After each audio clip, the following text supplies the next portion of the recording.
22 അംഗങ്ങളിൽ നിന്ന് ആരംഭിച്ച ഈ ദൈവസഭയെ 10-16 ആയിരങ്ങളാക്കി ഇന്നിവിടെ ഇരുത്തിയിരിക്കുന്ന ദൈവത്തിൻ്റെ കരുണയ്ക്കായി സ്തോത്രം.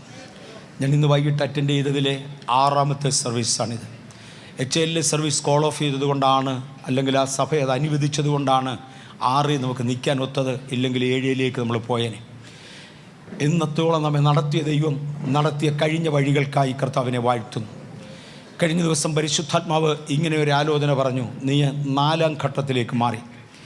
1ാം ഘട്ടം കഴിഞ്ഞു, 2ാം ഘട്ടം കഴിഞ്ഞു, 3ാം ഘട്ടം കഴിഞ്ഞു, 4ാമത്തെ ഘട്ടമാണ്. ഞാൻ ഈ ദൂതുകൾ ഇങ്ങനെ വിളിച്ചു പറയുന്നത് പിശാച് കേൾക്കുന്നു എന്ന് എനിക്കറിയാം, പരിഹസിക്കുന്നവർ വട്ടത്തിലുണ്ടെന്നറിയാം. എല്ലാം നടന്നോട്ടെ. കഴിഞ്ഞ ദിവസം ഞാൻ കേരളത്തിലായിരുന്നപ്പോൾ പാസ്റ്റർ ധർമ്മക്കണ്ണൻ പെട്ടെന്ന് വിളിച്ചു. അദ്ദേഹത്തിനൊരു ദൂത് പറയാനുണ്ട്, പറയണമെന്ന് ആവശ്യപ്പെട്ടു. അതിനു മുമ്പേ തന്നെ കുവൈറ്റിലായിരുന്നു, ഞാൻ അന്ന് ഓസ്ട്രേലിയയിലായിരുന്നു.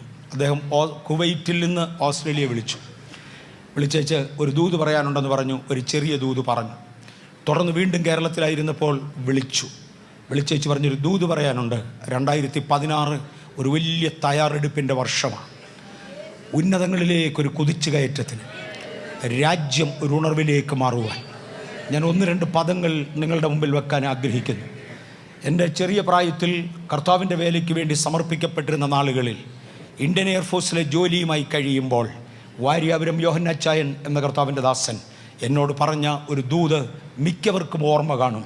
ഇങ്ങനെയായിരുന്നു: ഇന്ത്യയുടെ തെക്ക് ഭാഗത്ത് നിന്ന് ഉണർവിൻ്റെ ജ്വാല കത്തി ഉയരും. ഇന്ത്യയുടെ വടക്ക് ഭാഗത്ത് നിന്ന് പീഡനത്തിൻ്റെയും നശീകരണത്തിൻ്റെയും വാളുയരും. തെക്ക് നിന്നുയർന്ന ഉണർവിൻ്റെ ജ്വാല കത്തി ദഹിപ്പിച്ചുകൊണ്ട് വടക്കോട്ട് യാത്ര ചെയ്യും. വടക്ക് നിന്നുയരുന്ന വാള് വെട്ടിത്തകർത്തുകൊണ്ട് തെക്കോട്ട് യാത്ര ചെയ്യും. ഒടുവിൽ ഇവ തമ്മിൽ കൂട്ടിമുട്ടും. തീജ്വാല വാളിനെ ദഹിപ്പിക്കും. അന്ന് ഭാരതം സുവിശേഷീകരിക്കപ്പെടും. അതിൽ നീ ഉണ്ടായിരിക്കും. ഇപ്രാവശ്യം കർത്താവിൻ്റെ ദാസൻ ഇങ്ങനെ പറഞ്ഞു, 2016 ആരംഭിക്കുന്ന ഒരു പ്രിപ്പറേഷൻ ഭാരതത്തിൽ ആത്മാവിൻ്റെ അഗ്നി കൊണ്ടുവരാൻ പോവുക. അത് കത്തി നിൽക്കുന്ന സാഹചര്യത്തിലായിരിക്കും നീ ഭൂമിയിൽ നിന്ന് മാറ്റപ്പെടുന്നത്. അടുത്ത പദം താൻ ഇങ്ങനെ പറഞ്ഞു: ഇത് നിന്നോട് നേരത്തെ ഉള്ള ഒരു ദൂത. പാസ്റ്റർ ധർമ്മക്കണ്ണൻ അറിഞ്ഞുകൂടാ ഇങ്ങനൊരു ദൂത് എന്നോടുള്ളത്. പക്ഷെ ദൈവം അത് ഇന്നും മറന്നിട്ടില്ല. നമ്മളിൽ പലരും മറന്നാലും നമ്മളുള്ള ദൂതുകൾ ദൈവം മറക്കത്തില്ല. ഇന്ന് പകൽ ദൂതുകൾ നമുക്കുണ്ട്. നമുക്കത് ഏറ്റെടുക്കാം, മുൻപിലേക്ക് കൊണ്ടുപോകാം. ഈ വർഷം ജോസഫ് സീസൺ ആയിരിക്കും എന്നാണ് ആദ്യമായി ഈ വർഷത്തിന് പേരിട്ട് പരിശുദ്ധാത്മാവ് ഇടപെട്ടത്. അങ്ങനെയാണെങ്കിൽ ഈ ചർച്ചിന് മാത്രമല്ല, നമ്മളോട് ബന്ധപ്പെട്ട് ലോകത്തിൻ്റെ വിവിധ ഭാഗങ്ങളിൽ 5 വൻകരകളിലായി ആരാധിക്കുന്ന നാം പ്രതീക്ഷിക്കുന്നതിനേക്കാൾ വലിയൊരു സമൂഹമുണ്ട്. സ്വർഗത്തിലെ ദൈവം സകലരെയും ഈ ദൂതുകൊണ്ട് അനുഗ്രഹിക്കട്ടെ. റോമാലേഖനം 4-ാം അധ്യായത്തിൻ്റെ 17-ാം വാക്യം വായിച്ച് നമുക്കൊന്ന് ആരംഭിക്കാം. റോമാലേഖനം 4-ാം അധ്യായത്തിൻ്റെ 17-ാമത്തെ വാക്യം വായിച്ച് നമുക്കൊന്ന് ആരംഭിക്കാം. ഇന്നത്തെ ആപ്തവാക്യം അതായിരിക്കും. ഇന്നത്തെ വിഷയം ജോസഫ് സീസൺ എന്നതായിരിക്കും. മനുഷ്യരെ ജീവിപ്പിക്കുകയും ഇല്ലാത്തതിനെ ഉള്ളതിനെ പോലെ വിളിക്കുകയും ചെയ്യുന്നവനായി താൻ വിശ്വസിച്ച ദൈവത്തിൻ്റെ ദൃഷ്ടിയിൽ അവൻ നമുക്കെല്ലാവർക്കും പിതാവാകേണ്ടതിന് തന്നെ. അബ്രഹാമിനെ കുറിച്ച് പറയുന്ന പദമാണ്. പക്ഷേ അബ്രഹാമിലുപരി താൻ ആരെ വിശ്വസിച്ചു എന്ന വാക്കിലേക്ക് ഇറങ്ങാൻ പോകുകയാണ്. വിശ്വാസികളുടെ പിതാവ് എന്ന അബ്രഹാമിനെ വിളിക്കുന്നെങ്കിൽ, നമ്മുടെ പിതാവ് എന്ന അബ്രഹാമിനെ വിളിക്കുന്നുവെങ്കിൽ, താൻ ആരെ വിശ്വസിച്ചു, ആ വിശ്വസിച്ചവനായ ദൈവത്തിൻ്റെ ക്വാളിറ്റി ഒന്ന്, മരിച്ചവരെ ഉയർപ്പിക്കുന്നവൻ. ചികിത്സിച്ച് സൗഖ്യമാക്കുന്നവനല്ല, പൊടിവിദ്യകൾ കൊണ്ട് ഒരുവനെ നടക്കുമാറാക്കുന്നവനല്ല, സാക്ഷാൽ മരിച്ചതിനെ ജീവിപ്പിക്കുന്ന ദൈവം. ഹൃദയങ്ങളിൽ നിന്നും മരിച്ചുപോയ പ്രത്യാശകളെ ഈ രാത്രി മുതൽ തിരിച്ചു ജീവിപ്പിക്കുവാൻ, വ്യക്തിത്വത്തിൽ മരിച്ചുപോയ നന്മകളെ യേശുവിൻ്റെ നാമത്തിൽ തിരികെ വിളിക്കുവാൻ മരിച്ചവരെ ഉയർപ്പിക്കുന്നവനായ ദൈവം. അബ്രഹാമേ, അങ്ങെന്തെങ്കിലും പ്രാപിപ്പാൻ കാരണം എന്താണ്? അദ്ദേഹം പറഞ്ഞ ആശയ്ക്ക് വിരോധമായി ആശയോടെ വിശ്വസിച്ചത് മരിച്ചവരെ ഉയർപ്പിക്കുന്നവനായ ഒരു ദൈവത്തെ അറിയാവുന്നത് കൊണ്ടാണ്. ഇല്ലാത്തതിനെ ഉള്ളതുപോലെ വിളിച്ചു വരുത്തുന്നവനായ ദൈവം.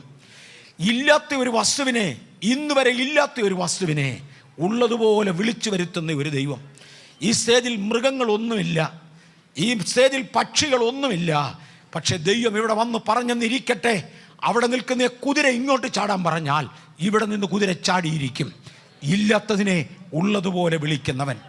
ജീവിതത്തിൽ ഇല്ലാത്ത ചിലതിനെ ഇന്ന് രാത്രിയിൽ ഉള്ളതുപോലെ വിളിക്കുവാൻ, ഇന്ന് വരെ എൻ്റെ ജീവിതത്തിൽ ഇല്ലാത്ത ചില നന്മകളെ ഉള്ളതുപോലെ വിളിക്കുവാൻ, ഉന്നത വിദ്യാഭ്യാസം, ദൈവത്തിൻ്റെ വൻകൃപ, കൃപാവരങ്ങളുടെ കവിഞ്ഞൊഴുക്ക്, ഇന്ന് വരെ ഇല്ലാത്ത ചിലതിനെ യേശുവിൻ്റെ നാമത്തിൽ ഞങ്ങൾ വിളിക്കുകയാണ്.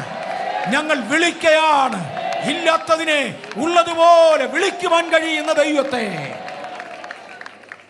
താൻ കണ്ടതിനാൽ ആശയ്ക്ക് വിരോധമായി ആശയോടെ വിശ്വസിച്ചു. ജോസഫ് സീസന്റെ ഒരു പ്രത്യേകത ഇന്ന് എടുത്തു പറയുവാൻ ദൈവാത്മാവ് എന്നെ ഏൽപ്പിച്ചത്, കാത്തിരിക്കുക, ദൈവത്തിൻ്റെ സീസണ് വേണ്ടി, ദൈവത്തിൻ്റെ പ്രവൃത്തിക്ക് വേണ്ടി കാത്തിരിക്കുക എന്ന ആശയമാണ്. അപ്പോസ്തല പ്രവൃത്തികൾ 7-ാം അധ്യായത്തിൻ്റെ 9-10 വാക്യങ്ങളിൽ വായിക്കുന്നില്ല. നമ്മുടെ പൂർവ്വപിതാക്കന്മാരെ കുറിച്ച് എടുത്തു പറഞ്ഞിട്ട് ഇങ്ങനെ പറഞ്ഞു: അബ്രഹാമിനെ ദൈവം വിളിച്ചു, അനുഗ്രഹിച്ചു, 12 ഗോത്രപിതാക്കന്മാർ തന്നിൽ നിന്നുണ്ടായി. അതിനകത്ത് 10 പേര് ഒരുമിച്ച് ചേർന്ന് ജോസഫിനെ മിസ്രയീമിലേക്ക് വിറ്റു. ജോസഫിൻ്റെ അന്ന് വരെയുള്ള പ്രത്യേകത ഒരു ദർശനം വഹിക്കുന്നവനാണ്. എന്തോ അധികം പേർക്ക് ഇല്ലാത്ത ഒരു ദർശനം ദൈവം ജോസഫിന് കൊടുത്തു. തന്നെക്കുറിച്ച് ദൈവത്തിനൊരു പ്ലാൻ ഉണ്ടായിരുന്നതിനാൽ തനിക്കൊരു ദർശനം കൊടുത്തു. ദർശനമില്ലാത്ത അനേക സഭകളുടെ നടുവിൽ ബേഥേലിന് തന്നിരിക്കുന്ന ദർശനങ്ങൾക്കായി കർത്താവിനെ സ്തുതിക്കുന്നു. അനേകർക്ക് ചെയ്യാൻ കഴിയാഞ്ഞത് ബേഥേലിനെ കൊണ്ട് ചെയ്യിച്ച ദൈവകൃപയ്ക്കായി കർത്താവിനെ സ്തുതിക്കുന്നു. അനേക ഇടങ്ങളിൽ അയക്കാത്ത പ്രവാചകന്മാരെ ബേഥേലിലേക്ക് അയച്ച ദൈവകൃപയ്ക്കായി എൻ്റെ കർത്താവിനെ സ്തുതിക്കുന്നു. അനേകത്തെ എഴുന്നേറ്റിട്ടില്ലാത്ത പ്രവാചകന്മാരെ ബേഥേലിൽ എഴുന്നേൽപ്പിച്ചതിനായി ദൈവത്തെ നന്ദിയോടെ സ്തുതിക്കുകയാണ്. ഇത്രയും ചെയ്തവനായ ദൈവം പ്രവചന ശബ്ദത്തിലൂടെ എന്നെയും നിങ്ങളെയും അറിയിച്ചത് ഏറ്റെടുക്കുകയാണ് നാം ചെയ്യുന്നത്. പക്ഷേ ഈ ദർശനം ലഭിച്ച ജോസഫിന് സാഹചര്യങ്ങൾ പ്രതികൂലമായി. ഒരു ദിവസം ദൈവം അദ്ദേഹത്തിനൊരു ദർശനം കൊടുത്തു. ആ ദർശനത്തിൻ്റെ പേരിൽ സഹോദരന്മാർ തന്നെ എതിർത്തു. അവരവനെ പരിഹസിച്ചു, അവനവനെ വെറുത്തു. ഒടുവിൽ ഈ സഹോദരന്മാർ അവനെ പിടിച്ച് പൊട്ടക്കണത്തിലിടുകയും അവനെ അടിമയായി വിൽക്കുകയും ചെയ്തു. വാഗ്ദത്തം അകത്ത് കിടക്കുന്നു, ദർശനം അകത്ത് കിടക്കുന്നു, സാഹചര്യങ്ങൾ പ്രതികൂലം. യോസഫിനെ സംബന്ധിച്ച് കാത്തിരിക്കാൻ തയ്യാറായി. ജീവിതത്തിൽ അടുത്ത പടി താൻ താഴാൻ തുടങ്ങി. 2ാമത്തെ പടി താൻ താണുപോയി, തന്നെ പൊട്ടക്കിണറ്റിലേക്ക് എടുത്തിട്ടു. 3ാം പടി താൻ താണു, പൊത്തിപ്പേറിൻ്റെ വീട്ടിലേക്ക് അടിമയായി വിൽക്കപ്പെട്ടു. കോമളനായിരുന്ന യുവാവ് അടിമക്കൊച്ചനായി അടുക്കള വേലയിൽ വ്യാപൃതനായിരിക്കുമ്പോൾ ചെയ്യാത്ത കുറ്റത്തിന് താൻ കുറ്റവാളി എന്ന് വിധിക്കപ്പെട്ടു. അരുതാത്ത കാരണങ്ങൾക്കൊന്നും ചെയ്യാഞ്ഞവനെ കാരാഗ്രഹത്തിലേക്ക് വലിച്ചെറിഞ്ഞു. അവൻ്റെ കൈകാലുകളിൽ ചങ്ങല വീണു. വസ്ത്രം മാറാൻ ആളില്ല, ഷേവ് ചെയ്യാൻ നിവർത്തിയില്ല. തകർന്നു കിടന്ന സാഹചര്യം വർഷങ്ങൾക്ക് വഴിമാറി. നീണ്ട നാളുകൾ കഴിഞ്ഞിട്ടും തൻ്റെ ആത്മീകം കുറയുന്നില്ല. പ്രതികൂലത്തിന് എന്നിലെ ദർശനത്തെ ഒന്നും ചെയ്യാൻ ഒക്കത്തില്ല. ഇന്ന് പകൽ ദർശനമുള്ളിലുള്ള ദൈവ പൈതലേ, പ്രതികൂലം വരട്ടെ, ഞാൻ ഇതിന് മുമ്പിൽ തളരുകയില്ലെന്ന് പറ. നിങ്ങളാണ് ജോസഫ് സീസണിൽ പ്രവേശിക്കേണ്ടത്. ദൈവത്തിൻ്റെ ഘടികാരത്തിൽ സമയം പൂർത്തിയായപ്പോൾ, ഇന്ന് 12 മണിയായതോടുകൂടെ ക്ലോക്കുകളൊക്കെ അത് കാണിക്കാൻ തുടങ്ങി. എല്ലാവരും വാച്ച് നോക്കുന്നുണ്ടായിരുന്നു. അതെ, നോക്കേണ്ടവർ നോക്കിയിരുന്നു. ദൈവിക ഘടികാരത്തിൽ ഒരു ദിവസം സമയം തികയും. അത് തികഞ്ഞു. ആ 12 നിങ്ങൾ ക്ലോക്കിൽ കണ്ടത് ദൈവിക ഘടികാരത്തിൽ സീസൺ ചേഞ്ച് ആയതാണെന്ന് ഞങ്ങൾ യേശുവിൻ്റെ നാമത്തിൽ പ്രഖ്യാപിക്കുന്നു.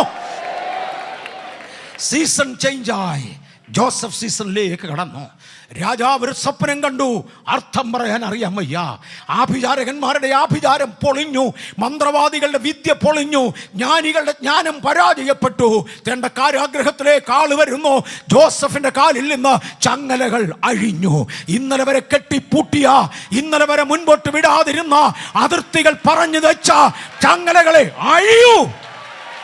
ഇന്നിവിടെ വന്നിരിക്കുന്ന വിശുദ്ധ ദൂതന്മാരാണ് രാജാധിരാജാവും ഫറവോന്മാരുടെ ഫറവോനും ദൈവാധിദൈവവുമായവങ്കിൽ നിന്ന് ഇന്നൊരു ദൂതൻ വന്ന് ചിലത് ചെയ്യുകയാൽ ചങ്ങലകൾ അഴിഞ്ഞു.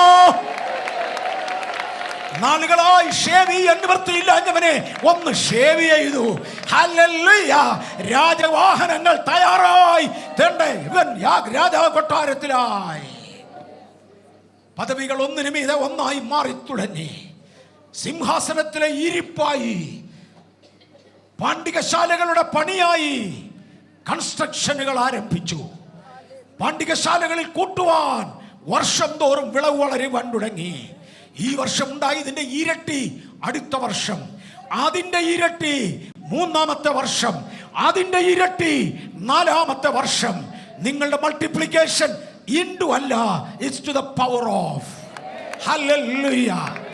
ഓരോ വർഷവും ഇരട്ടിയായി ഇരട്ടിയായി ഇരട്ടിയായി മൾട്ടിപ്ലൈ ചെയ്യുവാൻ സ്വർഗം നിങ്ങൾക്ക് കൃപ തരട്ടെ. ബേഥേലേ, ദൈവത്താൽ അനുഗ്രഹിക്കപ്പെട്ട ജനമേ, അത്യുന്നതനായവന്റെ ഭൃത്യന്മാരെ, നിത്യദൈവത്തിന്റെ ദാസിദാസന്മാരെ, നാം വളരുന്നത് ഇങ്ങനെയാണ്. ഈ വർഷത്തിന്റെ ഇരട്ടി വരുന്ന വർഷം, അതിന്റെ ഇരട്ടി അതിനടുത്ത വർഷം, ഓരോ വർഷവും ഓരോ ഇരട്ടി മാറുകയല്ല, ഇരട്ടിക്ക് ഇരട്ടിക്ക് ഇരട്ടിക്ക് വളരുവാൻ യേശുവിന്റെ നാമത്തിൽ വാഗ്ദത്തങ്ങൾ ഞങ്ങൾ എടുക്കുന്നു. പണ്ടികശാലകൾ വലുതായി ധാന്യം വന്ന് കുന്നുകൂടുവാൻ തുടങ്ങി. എന്തിനെന്ന് പലർക്കും അറിയത്തില്ല. ദർശനമുള്ളവൻ അറിയാം ഇതുകൊണ്ടൊരു ഉപയോഗമുണ്ട്. ഇന്ന് പലരും അഹങ്കാരം എന്ന് പറയുമ്പോൾ, ഇന്ന് പലരും വേണ്ടാധീനമെന്ന് പറയുമ്പോൾ, ഇന്ന് പലരും ഇത്രയും ആവശ്യമില്ലെന്ന് പറയുമ്പോൾ, ദർശനമുള്ളവൻ വിളിച്ചു പറയട്ടെ, നോ, അടുത്ത വർഷങ്ങളിലേക്ക് ഇത് ആവശ്യമാകയാൽ പണ്ടികശാലകളുടെ രൂപം മാറട്ടെ. പണ്ടികശാലകളുടെ രൂപം മാറട്ടെ. ജോസഫിനെ ദൈവത്തിന് കൃപ ഏൽപ്പിക്കണമെങ്കിൽ അവന്റെ കാഴ്ചപ്പാട് നോക്കിയേ മതിയാകൂ. ദിനംതോറും ഉയരാൻ തുടങ്ങി. ഒരുപാട് പ്രശ്നങ്ങൾ വഴിയിലുണ്ടെങ്കിലും, തൻ്റെ സ്വന്തം സഹോദരന്മാർ വിറ്റെങ്കിലും എല്ലാം താൻ വളരുവാൻ കാരണം ഒന്ന്, ദൈവത്തിൻ്റെ കൃപ പകർന്ന പാത്രം, ആ കൃപ കണ്ടെയ്ൻ ചെയ്തു പോകുവാൻ ജീവിതം സൂക്ഷിച്ചു. ദർശനമുള്ളവർ ജീവിതം സൂക്ഷിക്കുവാൻ തയ്യാറാകട്ടെ. ദർശനത്തിന് വേണ്ടി ജീവിക്കുവാൻ തയ്യാറാകട്ടെ. നിശ്ചയമായും നിർമ്മലമായ ഒരു പാത്രത്തിൽ മാത്രമേ ദൈവത്തിന് പകരുവാൻ കഴിയൂ. എൻ്റെ അഭിപ്രായത്തിൽ ഞാൻ നന്നായിരിക്കുന്നു. ദൈവത്തിൻ്റെ അഭിപ്രായം നമുക്ക് നോക്കാം. തിരുവചനമാണ് നമ്മുടെ കണ്ണാടി. ഇതിലൂടെ നോക്കൂ എങ്ങനെ ഇരിക്കുന്നു എൻ്റെ ജീവിതം. 2016 കടക്കുമ്പോൾ ഡോക്ടർ PG വർഗീസ് കഴിഞ്ഞ ദിവസം ഇവിടെ പറഞ്ഞത് എനിക്ക് ഓർമ്മയുണ്ട്. ഇത് കുതിപ്പിൻ്റെ വർഷമാണ്. പക്ഷെ കുതിച്ച് കയറണമെങ്കിൽ ഒന്ന് വിട്ടെങ്കിലേ വേറൊന്നിലേക്ക് കയറുവാൻ ഒക്കത്തുള്ളൂ. ഞാൻ ഈ താഴ്ന്ന ലെവലിൽ നിന്ന് മുകളിലത്തെ ലെവലിലേക്ക് കുതിക്കണമെങ്കിൽ എനിക്ക് രണ്ടിടത്തും കൂടെ ഒരുമിച്ച് നിൽക്കാൻ ഒക്കത്തില്ല. ഇരുതോണിയിലെ കാല് നടപ്പില്ല. ഞാൻ ഒന്ന് വിട്ടെങ്കിലേ വേറൊന്നിലേക്ക് കയറുവാൻ സാധ്യമാകുകയുള്ളൂ. ഇരുതോണിയിൽ കാല് സാധ്യമല്ല. പഴയത് കുറച്ച് പിടിച്ചുകൊണ്ട് പുതിയത് കുറച്ചെടുക്കുവാൻ നോ. ജീവിതം അപകടത്തിലാണ്. ഇന്ന് ദൈവത്തിന് പറവാനുണ്ട്, വിടേണ്ടത് വിടൂ, ക്രമീകരിക്കേണ്ടത് ക്രമീകരിക്കൂ. നാം ഒന്ന് ഉയരാൻ പോകുകയാണ്. സാഹചര്യങ്ങൾ ഒരിക്കലും തനിക്ക് അനുകൂലമായിരുന്നില്ല. തൻ സാഹചര്യത്തെ അല്ല, അതിനപ്പുറത്ത് പ്രവർത്തിക്കുന്ന ദൈവത്തെ വിശ്വസിച്ചു. തൻ്റെ ഭക്തി, തൻ്റെ പ്രാർത്ഥനാ ജീവിതം, ജീവിത ശൈലി എല്ലാം ദൈവത്തിന് നിരക്കുന്നതായിരുന്നു. ഉൽപ്പത്തി പുസ്തകം 41:41 വായിക്കുന്നില്ല, മിസ്രയീമിലെ ഫറവോൻ വിളിച്ചു പറഞ്ഞു, ജോസഫേ, ഇന്നു മുതൽ നീ മിസ്രയീമിൻ്റെ അധികാരിയാ, thou art the prince. നീ ഇന്നു മുതൽ മിസ്രയീമിൻ്റെ പ്രഭുവായിരിക്കും. സിംഹാസനം കൊണ്ട് ഞാൻ നിന്നേക്കാൾ ഉയർന്നെങ്കിലും നീ അറിയാതെ, നിന്റെ വാക്ക് പറയാതെ മിസ്രയീമിൽ ഒരൊറ്റ മനുഷ്യൻ ചലിക്കയില്ല. ദൈവാധിദൈവമായവൻ, രാജാധിരാജാവായവൻ, കർത്താധികർത്താവായവൻ അധികാരമേൽപ്പിക്കുവാൻ താല്പര്യപ്പെട്ട് വിളിച്ചു നിർത്തിയിരിക്കുന്ന ദൈവസഭയെ ഇന്ന് പകൽ അധികാരം നമ്മുടെ കയ്യിലാകയാൽ നിങ്ങൾ അറിയാതെ, നിങ്ങൾ അനുവദിക്കാതെ ഒരൊറ്റ അന്ധകാര ശക്തി ബാംഗ്ലൂർ പട്ടണത്തിൽ ചലിക്കയില്ലെന്ന് യേശുവിന്റെ നാമത്തിൽ സഭ തറപ്പിച്ചു പറയുകയാണ്. ഹല്ലേലൂയ. അതെ, ഞാൻ അടിമത്തത്തിൽ കിടന്ന കാലമുണ്ട്. എൻ്റെ വാക്കാരും കേൾക്കാനില്ല കാലമുണ്ട്. ഞാൻ കാരാഗ്രഹത്തിൽ അടയ്ക്കപ്പെട്ട കാലമുണ്ട്. കുറ്റവാളി എന്ന മുദ്ര വഹിച്ച കാലമുണ്ട്. പക്ഷേ സീസൺ മാറി. ഇനി ഞാൻ അറിയാതെ ഇവിടെ ഒരു മനുഷ്യൻ ചലിക്കയില്ലെന്ന് പരമാധികാരി അറിയിച്ചതിനാൽ ദൈവ അധികാരത്തിൽ നിന്നുകൊണ്ട് സഭ ഒരുമിച്ച് പറയാം, അന്ധകാര വ്യാപാരമേ കീഴടങ്ങ്. ഞങ്ങളുടെ സീസൺ മാറി. സീസൺ മാറിയിട്ട് മിനിറ്റുകൾ 20 ഞങ്ങളുടെ സീസൺ മാറി. ഞങ്ങൾ അടുത്തൊരു സീസണിലേക്ക് കടന്നു. We are in a different season. അബ്രഹാമിനോടുള്ള ദൈവത്തിൻ്റെ വാഗ്ദത്വമായത്. അബ്രഹാമിനോട് പറഞ്ഞ് ഞാൻ നിന്നെ വലിയൊരു ജാതിയാക്കുമെന്ന്. പക്ഷേ ആ ഭാഗം പൂർത്തീകരിക്കണമെങ്കിൽ ഓരോ തലമുറയ്ക്കൊരു കടമയുണ്ട്. ഭാരതീയ ദൈവസഭയോടാണ് വാഗ്ദത്തം. അത് പൂർത്തീകരിക്കണമെങ്കിൽ ബേഥേലിനൊരു പങ്കുണ്ട്. അത് പൂർത്തീകരിക്കണമെങ്കിൽ 2016 ജീവനോടിരിക്കുന്ന നമുക്കൊരു പങ്കുണ്ട്. ആ പങ്ക് നിർവഹിച്ചതിൽ ഒരുവനായിരുന്നു ജോസഫ്. രണ്ടാമതൊരു വ്യക്തിയെ ദൈവം വിളിച്ചിരുന്നു, മോശയെ ദൈവം വിളിച്ചെങ്കിലും ദൈവിക അരുളപ്പാടിന് ഒത്തവണ്ണം പോകുവാൻ അനേക തടസ്സങ്ങൾ. കർത്താവ് നേരിട്ട് മോശയോട് പറഞ്ഞു, മോശെ നീ പോയി ഫറവോന് പ്രത്യക്ഷപ്പെട്, ഫറവോന്റെ മുമ്പിൽ ചെന്ന് പറ എൻ്റെ ജനത്തെ വിട്ടയക്കുവാൻ. അടുത്ത ദിവസം തന്റെ ജനം തകർന്നു. അവർ മോശയുടെ അടുക്ക വന്ന് ചോദിച്ചു, നീ ഞങ്ങളെ ഫറവോന്റെ മുമ്പിൽ നാറ്റി, ഞങ്ങളെ കൊല്ലുവാൻ അവന്റെ കയ്യിൽ വാളേൽപ്പിച്ചു, ദൈവം നിന്നോട് ക്ഷമിക്കട്ടെ. ജനം പൊട്ടിക്കരഞ്ഞു. കാര്യം സാഹചര്യം പ്രതികൂലമായി. ജനുവരി 1-ാം തീയതി ഇറങ്ങിപ്പോകുമ്പോൾ സാഹചര്യം പ്രതികൂലമാകാം. അതിൻ്റെ അർത്ഥം വാഗ്ദത്തം മാറിയെന്നല്ല, അതിൻ്റെ അർത്ഥം അപ്പോയിൻമെന്റ് തെറ്റിയെന്നല്ല, അതിൻ്റെ അർത്ഥം അയച്ചവൻ വിട്ടത് തെറ്റിയെന്നല്ല. സാഹചര്യമേ നീ മാറിയെന്നിരിക്കും, തിരിഞ്ഞെന്നിരിക്കും, കാറ്റ് അങ്ങോട്ട് അടിച്ചെന്നിരിക്കും, ഇങ്ങോട്ട് അടിച്ചെന്നിരിക്കും. അടിപ്പിക്കുന്ന ദൈവത്തിന്റെ കയ്യിലാകയാൽ ഹല്ലേലൂയ. ഒരു ദിവസം ഫറവോൻ സറണ്ടർ ചെയ്തു. പിടിച്ചു വെച്ചിരിക്കുന്ന ജനം സറണ്ടർ ചെയ്യട്ടെ, പിടിച്ചു വെച്ചിരിക്കുന്ന ദുഷ്ട അധികാരങ്ങൾ സറണ്ടർ ചെയ്യട്ടെ, നിങ്ങളെ തടഞ്ഞു നിർത്തിയിരിക്കുന്ന അധികാരങ്ങൾ സറണ്ടർ ചെയ്യട്ടെ. പുതുവർഷത്തിന്റെ പുത്തൻ തിളപ്പോടുകൂടെ പുതിയ സീസണിലേക്ക് കാലെടുത്ത് വെച്ച ദൈവമൈതലേ, തടഞ്ഞു വെച്ചിരുന്ന ശക്തികളെ അതിജീവിക്കുന്ന ദൈവശക്തി ഇന്ന് നിങ്ങളിൽ നമ്മിലൂടെ മാനിഫെസ്റ്റ് ചെയ്യട്ടെ. സ്തോത്രം. അടുത്തത് ചെങ്കടല, വിശദീകരിക്കുന്നില്ല. ഒരുപാട് പ്രതിസന്ധികൾ. പക്ഷേ കാലത്തിന്റെ പോക്കിൽ ദൈവം മോശയോട് അരുളിച്ചത് മുഴുവനും അതുപോലെ നിവൃത്തിയായി. മോശ ദൈവത്തിന്റെ കയ്യിൽ ഒരു പ്രധാന കണ്ണിയായിരുന്നു. ദാവീദിന്റെ കാലഘട്ടമായപ്പോഴത്തേക്ക് ജനത്തെ ഭരിക്കേണ്ടതിന് വേണ്ടി ദൈവം ദാവീദിനെ തിരഞ്ഞെടുത്തു. ദൈവം തിരഞ്ഞെടുത്ത ശൗലിനെ കണ്ടു. അദ്ദേഹത്തിന്റെ പോക്ക് ദൈവത്തിന് ഹിതകരമല്ലാത്തതായി. കൊടുത്ത അധികാരങ്ങൾ മിസ്യൂസ് ചെയ്യപ്പെട്ടു. ദൈവകൃപ അനാവശ്യമായി കാണിച്ചു കൊടുത്തു. തന്റെ ദൈവത്തിന് അതിനകത്ത് നിരാശ തോന്നി. ദൈവം ഒരിക്കൽ പ്രവാചകനോട് പറഞ്ഞു, ഞാനൊരു രാജാവിനെ കണ്ടിട്ടുണ്ട്, ഞാൻ ഒന്ന് കാണാതെ ഇരിക്കുന്നവനല്ല, ഞാൻ ഒന്നിനെ കണ്ടിട്ടുണ്ട്. തിരക്കി നടന്ന കൂട്ടത്തിൽ ഞാനൊരു ദാവീദിനെ കണ്ടു, തിരക്കി നടന്ന കൂട്ടത്തിൽ ഞാനൊരു ബേഥേലിനെ കണ്ടു, തിരക്കി നടന്ന കൂട്ടത്തിൽ ഞാനൊരു ദൈവദാസിയെ കണ്ടു, തിരക്കി നടന്ന കൂട്ടത്തിൽ നമ്മിൽ ഒരാളിനെ കണ്ടു. എൻ്റെ കർത്താവ് പറഞ്ഞു, എനിക്ക് രാജാവാകാൻ കൊള്ളാവുന്ന ഒരാളിനെ ഞാൻ ജനത്തിൻ്റെ ഇടയിൽ അന്വേഷിക്കുകയാണ്. അബ്രഹാമിനോടുള്ള വാഗ്ദത്തം എനിക്കൊന്ന് പൂർത്തീകരിക്കണമെങ്കിൽ ഈ തലമുറയിൽ ഭരിക്കുവാൻ ഒരു വ്യക്തി വേണം, അധികാരം കൈകാര്യം ചെയ്യാൻ ഒരാൾ വേണം. അതിന് ഞാൻ ദാവീദിനെ കണ്ടിരിക്കുന്നു. അതിനുവേണ്ടി ഞാൻ ദാവീദിനെ കണ്ടിരിക്കുന്നു. ഇന്ന് കർത്താവ് നമ്മിൽ ചിലരെ നോക്കി പറയുമോ, അതെ കർത്താവ് എന്നെ കണ്ടിട്ടുണ്ട്. ശമൂവേലിന്റെ 2-ാമത്തെ പുസ്തകം 5-ാം അധ്യായത്തിന്റെ 4-ാമത്തെ വാക്യം ദയവായിട്ടൊന്ന് വായിക്കാമോ? ശമൂവേലിന്റെ 2-ാമത്തെ പുസ്തകം 5-ാം അധ്യായത്തിന്റെ 4-ാമത്തെ വാക്യം. ദാവീദ് വാഴ്ച തുടങ്ങിയപ്പോൾ അവന് 30 വയസ്സായിരുന്നു. അവൻ 40 സംവത്സരം വാണു. അവൻ ഹെബ്രോനിൽ യഹൂദയ്ക്ക് 7 സംവത്സരവും 6 മാസവും, യെരുശലേമിൽ എല്ലാ ഇസ്രായേലിനും യഹൂദയ്ക്കും 33 സംവത്സരവും രാജാവായി വാണു. ദാവീദിനെ തന്റെ സഹോദരന്മാരുടെ മധ്യയെ വെച്ച് അങ്ങോട്ട് അഭിഷേകം ചെയ്ത് നമുക്കറിയാവുന്നതാ. ഒരു തൈലക്കൊമ്പിനകത്ത് നിറച്ചതായത് ഒരു 1.5 ലിറ്റർ തൈലം തന്റെ തലയിലേക്ക് ഒഴിച്ചു. താൻ അഭിഷക്തനായി, തന്റെ വസ്ത്രങ്ങൾ അഭിഷക്തമായി, തന്റെ തോളത്ത് തൂക്കിയിരുന്നതായ വീണ അഭിഷക്തമായി, കിന്നരം അഭിഷക്തമായി, അരയിൽ കെട്ടിയിരുന്നതായ തന്റെ ബെൽറ്റ് അഭിഷക്തമായി, കാലിലെ ചെരുപ്പ് അഭിഷക്തമായ സകലതുമായി ഒരുമിച്ച് നേരിടേണ്ടി വന്നത് ആദ്യത്തെ കരടിയെയാ. സാഹചര്യങ്ങൾ പ്രതികൂലം. അഭിഷേകതയിലും തലയിൽ വീണതുകൊണ്ട് സാഹചര്യം നേരെയായില്ല. സാഹചര്യം നേരെയാകുന്നത് അടുത്തൊരവസരത്തിലാ. കരടിയെ ജയിച്ചവൻ സിംഹത്തെ നേരിട്ടു. പക്ഷെ ഇതൊക്കെ അദ്ദേഹം പറഞ്ഞു, എൻ്റെ ഒരു എക്സ്പീരിയൻസാ, ഇതൊക്കെ എൻ്റെ ഒരു എക്സ്പീരിയൻസാ.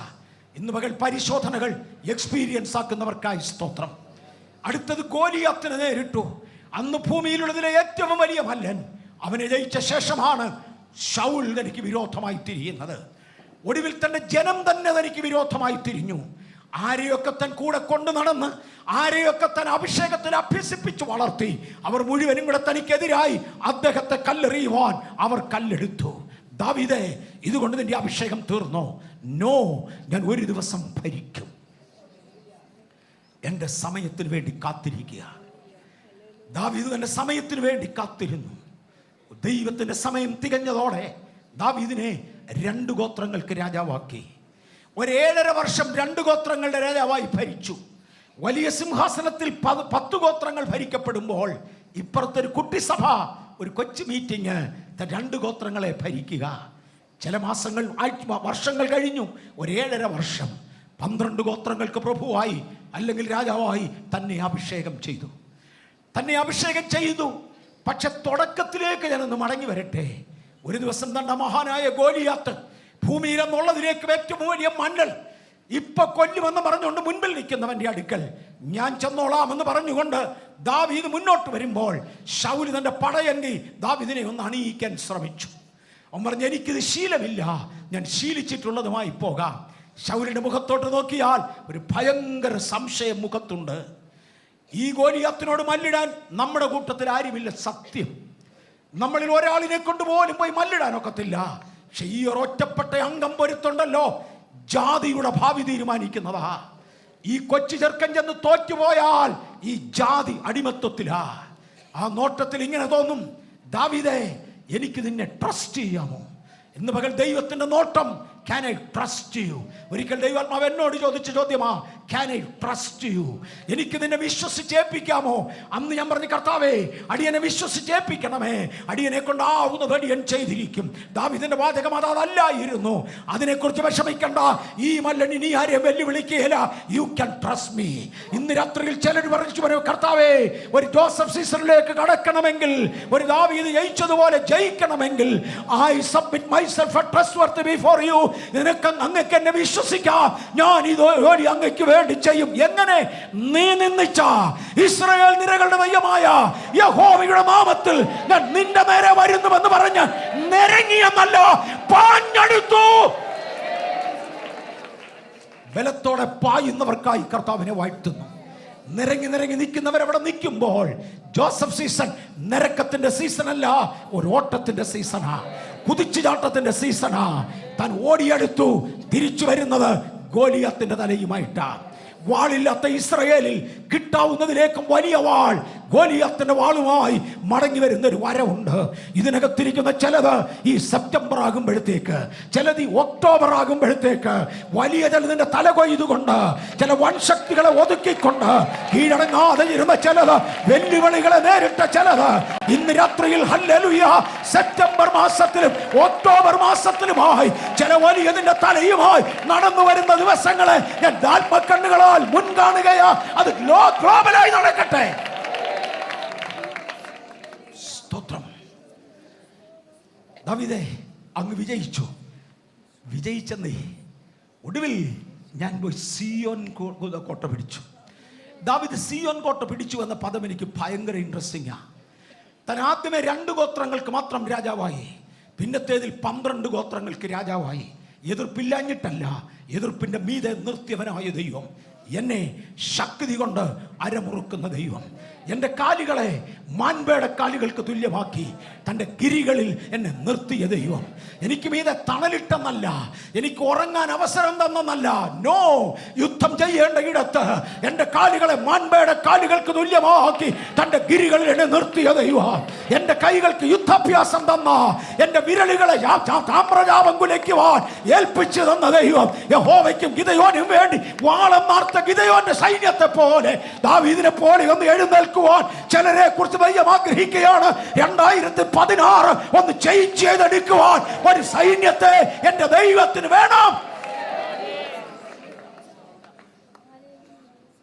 അക്കാലത്താണ് കണ്ടുപിടിക്കുന്നത് ഏറ്റവും അധികം മല്ലന്മാർ ഒരുമിച്ച് പാർക്കുന്ന, ദേശനിവാസികൾ, അവിടുത്തെ ആദിവാസികൾ പാർക്കുന്ന, പ്രാരംഭത്തിൽ അവിടെ ഉണ്ടായിരുന്ന ആളുകൾ പാർക്കുന്ന സിയോൻ കോട്ട ഇതുവരെ ആരും തൊട്ടിട്ടില്ല, ആരും കൈകാര്യം ചെയ്തിട്ടില്ല.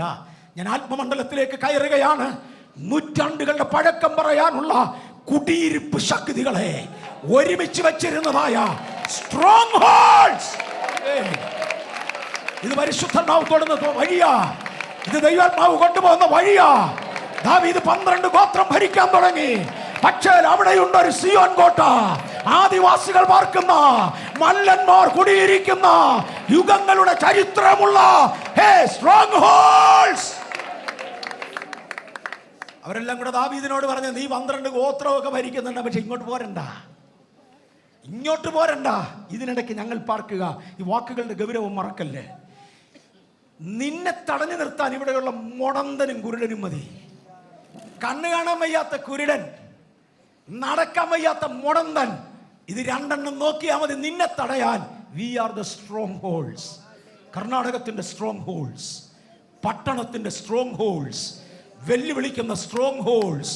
ഒരു വശത്ത് വെല്ലുവിളിക്കുമ്പോൾ ദാവീദിനൊരു കാര്യം ഓർമ്മ വരുന്നു. എൻ്റെ സഹോദരന്മാരുടെ നടുവിൽ നിന്ന് ഒരു എക്സ്ട്രാ ഓർഡിനറി അനോയിന്റിങ്, അസാമാന്യമായ ഒരു അഭിഷേകം, ഒരു 1.5 ലിറ്റർ എൻ്റെ മേൽ പകർന്ന ആ പ്രവാചകന്റെ കയ്യിലൂടെ വന്ന അഭിഷേകത്തിന്റെ ഗൗരവം. ദാവീദ് ഈ വാക്കുകൾ വകവെക്കാതെ സീയോൻ കോട്ടയെ അറ്റാക്ക് ചെയ്തു. ഒറ്റയ്ക്ക് വന്നതിന്റെ സൈന്യത്തിനൊരു വിളി കൊടുത്തു. ആരാണ് ആദ്യം പോയി സിയോൻ കോട്ടയെ അറ്റാക്ക് ചെയ്യുന്നത്, അവനെ ഞാൻ മാനിക്കും. ചുരുക്കട്ടെ, ദാവീദ് സിയോൻ കോട്ട പിടിച്ചു. Strong holds, strong holds, strong holds ദൈവം അതുവഴി നടത്തുന്നത് കൊണ്ടാണ്. സ്ട്രോങ് ഹോൾഡ്സ് അതിനെ അഡ്രസ്സ് ചെയ്യുവാൻ, കർണാടകത്തിൽ അഡ്രസ്സ് ചെയ്യുവാൻ, ഈ പട്ടണത്തിൽ അഡ്രസ്സ് ചെയ്യുവാൻ, ഈ ഭാരതത്തിൽ അഡ്രസ്സ് ചെയ്യുവാൻ ദൈവം ചിലരെ ശക്തീകരിക്കട്ടെ. Strong holds. ആരെനിക്ക് വേണ്ടി ചെന്ന് സിയോൻ കോട്ടയെ ആക്രമിക്കും? ചിലർ പറഞ്ഞു, ഞങ്ങൾ പോകാം രാജാവേ. അതെ, ഞാൻ നിങ്ങളുടെ കൂടെ ഉണ്ട്. സിയോൻ കോട്ട പിടിച്ചു, അതിനെ ദാവീദിന്റെ നഗരമാക്കി. ഹല്ലേലൂയ. അന്യായ ശക്തികളെ, കുടിയിരുന്ന വ്യാപാരങ്ങളെ നിങ്ങളെ ഒതുക്കി പിടിച്ചുകൊണ്ട് ഇത് ദൈവരാജ്യമെന്ന് പറയുവാൻ, ഇത് ദൈവരാജ്യമെന്ന് പറയുവാൻ, ഇത് ദൈവത്തിന്റെ സ്ഥലമെന്ന് പറയുവാൻ 2016 മുതൽ ഒരു സൈന്യത്തെ ദൈവമേ എഴുന്നേൽപ്പിച്ചതിനായി നന്ദി.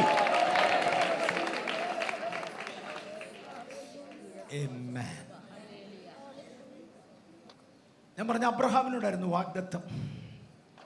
അതിലെ ഒരു കണ്ണിയായി ദൈവം ജോസഫിനെ ഉപയോഗിച്ചു. അദ്ദേഹത്തിന് എതിർപ്പുണ്ടായെന്ന് മാത്രം പറയാം. വേറൊരു കണ്ണിയായി ദൈവം മോശയെ എഴുന്നേൽപ്പിച്ചു. അദ്ദേഹത്തിന് എതിർപ്പുണ്ടായിരുന്നെന്ന് മാത്രം പറയാനാ. ഇനി ഒരു കണ്ണിയായി ദൈവം ദാവീദിനെ എഴുന്നേൽപ്പിച്ചു. അദ്ദേഹത്തിന് എതിർപ്പുണ്ടായിരുന്നെന്ന് പറയാനാ. പക്ഷെ എതിർപ്പുകളുടെ അവസാനം എല്ലാ എതിർപ്പും കീഴടങ്ങി രാജ്യം ദൈവത്തിന്റെ കയ്യിലായി. വാഗ്ദത്തങ്ങൾ നിറവേറി. മോശയെ കുറിച്ച് തിരുവചനം പറഞ്ഞു, മോശയുടെ വാഗുകൊണ്ട് ദൈവം അരുളി ചെയ്തതിൽ ഒരൊറ്റ വാക്ക് വീണാകാതെ, ഒരൊറ്റ വാക്ക് നഷ്ടമാകാതെ സകലതും ചെയ്തവനായ ഒരു ദൈവം. 1 രാജാക്കന്മാരുടെ പുസ്തകം 8-ാം അധ്യായത്തിന്റെ 56-ാമത്തെ വാക്യം ദയവായി വായിക്കാമോ? 1 രാജാക്കന്മാർ 8:56. താൻ വാഗ്ദാനം ചെയ്തതുപോലെയൊക്കെയും തന്റെ ജനമായ ഇസ്രായേലിന് സ്വസ്ഥത നൽകിയിരിക്കുന്ന യഹോവ വാഴ്ത്തപ്പെട്ടവൻ. ഇന്ന് ഈ വാചകം നമ്മൾ വായിക്കുക. നാളെ നമ്മൾ സ്തുതിക്കും. നാളെ നമ്മൾ സ്തുതിക്കും. കഴിഞ്ഞ വർഷത്തിന്റെ 2015 ആരംഭത്തിങ്കൽ വാഗ്ദത്തങ്ങളുമായി ആരംഭിച്ച നാം സ്തോത്രത്തോടെ വാഗ്ദത്തങ്ങൾ നിവർത്തിച്ച ദൈവത്തിന് നന്ദി പറഞ്ഞില്ലേ? ഒരു 2 മണിക്കൂർ മുമ്പേ പുതിയ വാഗ്ദത്തങ്ങളുമായി നമ്മൾ ഇറങ്ങാൻ പോവാ. കർത്താവ് പറഞ്ഞ വാഗ്ദത്തങ്ങളുടെ വിശദ ഭാഗങ്ങൾ ഞാൻ ഓർമ്മിപ്പിക്കുന്നു. എൻ്റെ ഹൃദയത്തിൽ ദൈവം തന്നത് ഓർമ്മിപ്പിക്കുന്നു എന്ന് മാത്രം. നമ്മൾ ഈ വർഷത്തിന്റെ അവസാനത്തിൽ വന്ന് കർത്താവേ നിവർത്തിച്ചു തന്നതിനായി നന്ദി എന്ന് പറയും. 2016 ആരംഭിക്കുന്ന ഈ വർഷം അടുത്തൊരു 3 വർഷം അതിൻ്റെ സകല ജയത്തോടും കൂടെ നമ്മോടുകൂടെ ഉണ്ടായിരിക്കും. അടുത്ത 3 വർഷം സകല ജയത്തോടും കൂടെ നമുക്ക് വേണ്ടി ദൈവം തന്നിരിക്കുക. ഒരു വശത്ത് ശത്രു എതിർക്കുമ്പോൾ ദൈവം ചെയ്ത ചില കാര്യങ്ങൾ വായിക്കണമെന്നില്ല. ആവർത്തന പുസ്തകം 32:8 മുതൽ 14 വരെയുള്ള വാക്യങ്ങളിലേക്ക് പോയ ഒന്ന് വായിച്ചാട്ടെ പ്ലീസ്. വായിക്കണം, ഞാൻ ഓർത്തതല്ല. ആവർത്തനം 32:8 വാക്യം ഒന്ന് വായിക്കാമോ? മഹോന്നതൻ ജാതികൾക്ക് അവകാശം വിഭാഗിക്കുകയും മനുഷ്യപുത്രന്മാരെ വേർപിരിക്കുകയും ചെയ്തപ്പോൾ അവൻ ഇസ്രായേൽ മക്കളുടെ എണ്ണത്തിന് തക്കവണ്ണം ജാതികളുടെ അതിർത്തികളെ നിശ്ചയിച്ചു. ഞാൻ ഈ വാക്യം വിശദീകരിച്ചിട്ടുണ്ട്. മഹോന്നതൻ, അത്യുന്നതനായ ദൈവം ജാതികളുടെ അവകാശം തീരുമാനിക്കുമ്പോൾ ആദ്യം കണക്കിലെടുത്തത് ഇസ്രായേൽ മക്കളുടെ എണ്ണമാണ്. അവരുടേത് മാറ്റിവെച്ചേച്ച് ബാക്കിയുള്ളത് ജാതിക്ക് കൊടുക്കാൻ. ഒന്നുകൂടെ പറയാം, ഭൂമിയെ ജാതികൾക്കായി പകുക്കുമ്പോൾ ദൈവം ആദ്യം ചെയ്തത് ഇസ്രായേലിൻ്റെ നമ്പർ എടുത്തു. ഒരുവൻ എത്ര വീതം കൊടുക്കണമെന്ന് കർത്താവ് തീരുമാനിച്ചു. അതിന് മാറ്റിവെച്ചേച്ച് ബാക്കിയുള്ളത് മാത്രമേ മഹോന്നതൻ ജാതികൾക്ക് പകുത്തിട്ടുള്ളൂ. നിങ്ങളുടെ പങ്ക് മാറ്റിവെച്ചേച്ചേ പകുത്തിട്ടുള്ളൂ. കൈ വന്നില്ലെന്ന് എനിക്കറിയാം. നിരാശയിലാണ് ചിലർ കഴിയുന്നതെന്നറിയാം. എനിക്കുണ്ടോ എന്ന് സംശയമുള്ള ചിലരുണ്ടെന്നറിയാം. നിങ്ങൾക്കുള്ളത് മാറ്റിവെച്ചിട്ടുണ്ട്. പഠിക്കുന്ന കുഞ്ഞെ, നിനക്ക് തരേണ്ട പൊസിഷൻ,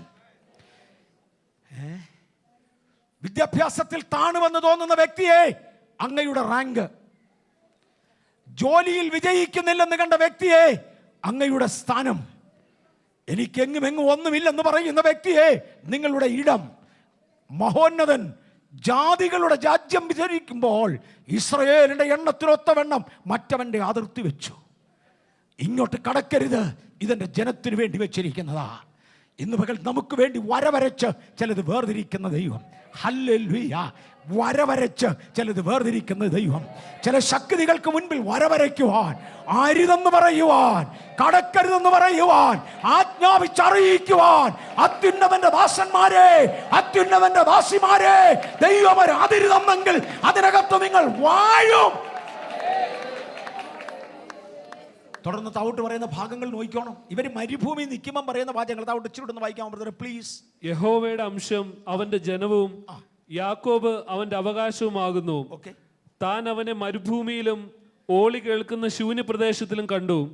അവനെ ചുറ്റി പരിപാലിച്ച് കൺമണി പോലെ അവനെ സൂക്ഷിച്ചു. കഴുകൻ തന്റെ കൂടനക്കി കുഞ്ഞുങ്ങൾക്ക് മീതെ പറക്കും പോലെ താൻ ചിറക് വിരിച്ച് അവനെ എടുത്ത് തന്റെ ചിറകിന്മേൽ അവനെ വഹിച്ചു. ഇതെല്ലാം പാസ്റ്റ് ടെൻസിലാ പറയുന്നത്, മറക്കരുത്.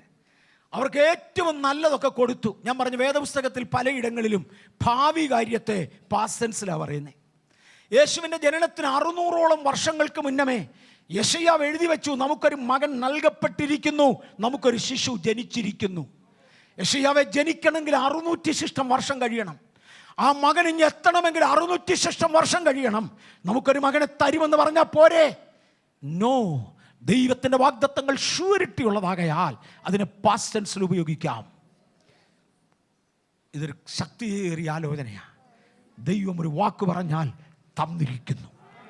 ദൈവം ഒരു വാക്ക് പറഞ്ഞാൽ തന്നിരിക്കുന്നു. അതിർത്തികൾ തിരുത്തി വെച്ച് പറഞ്ഞു, ഇത് നിന്റേതാ, ആരും തൊടത്തില്ല.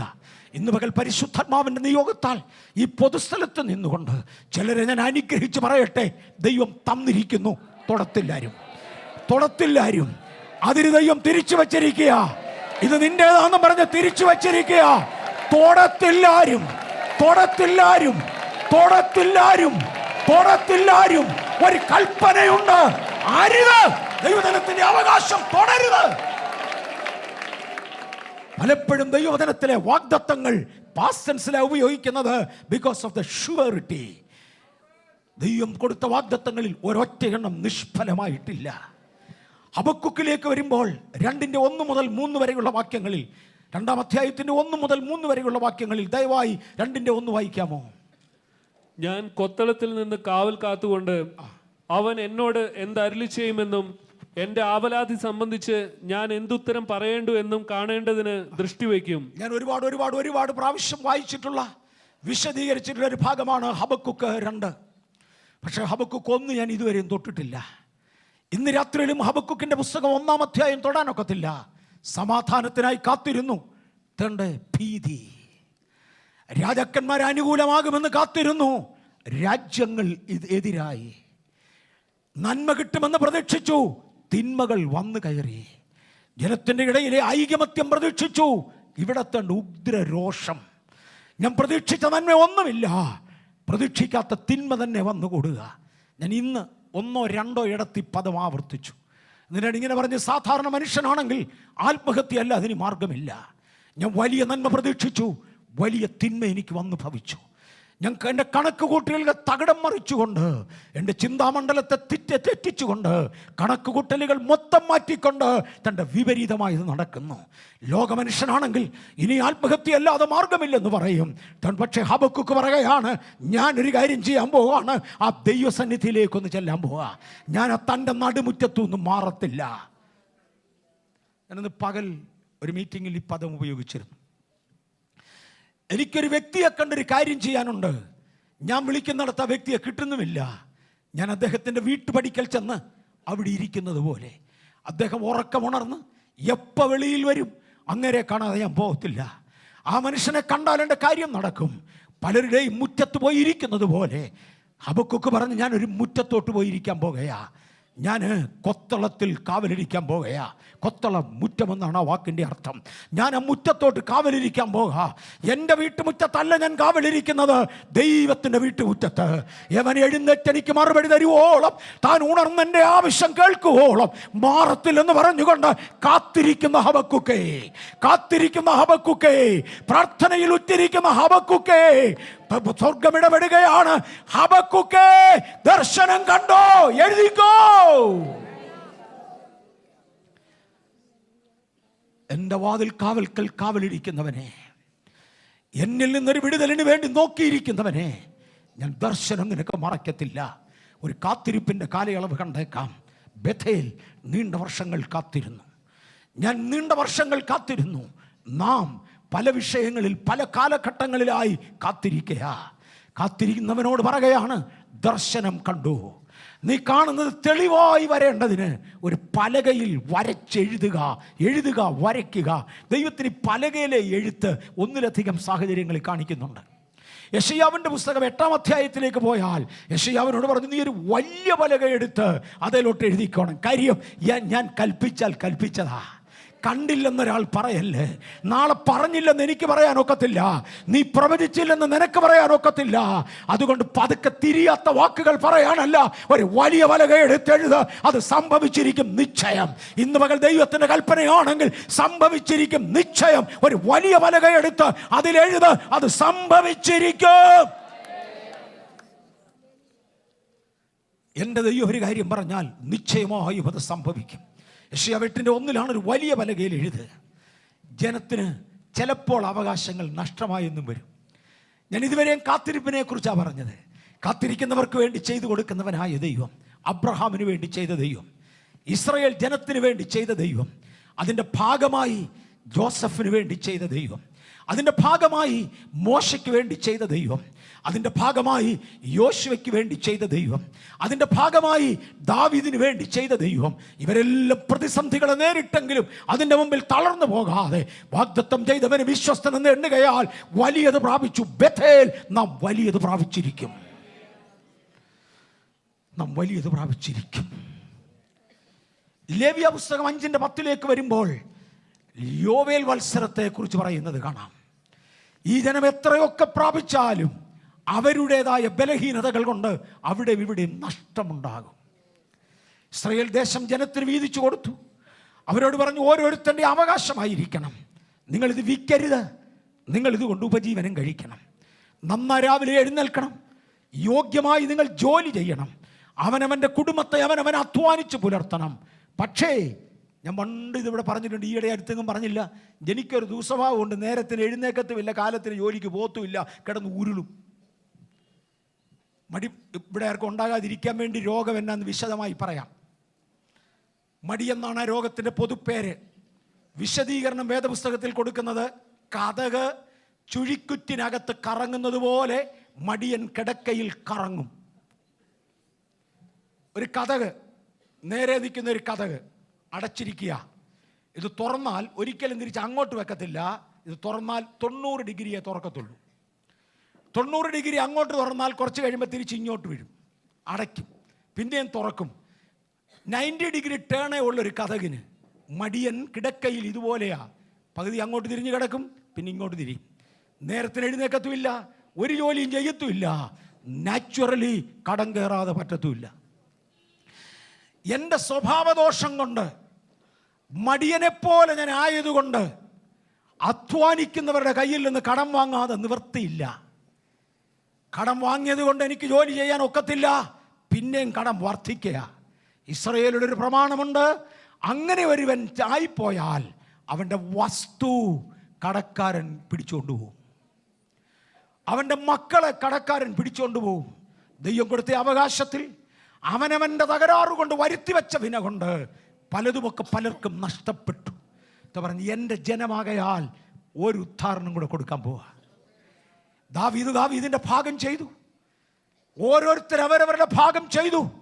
പക്ഷെ എൻ്റെ വാഗ്ദത്തം നിലനിർത്താൻ വേണ്ടി ആരെ കൊണ്ടും ചെയ്യാൻ ഒക്കാത്ത ഒന്ന് ഞാൻ ഇവർക്ക് വേണ്ടി ചെയ്യാൻ പോകുകയാ. ഓരോ 50-ാമത്തെ വർഷവും വിമോചനത്തിൻ്റെ വർഷമെന്ന് വിളി.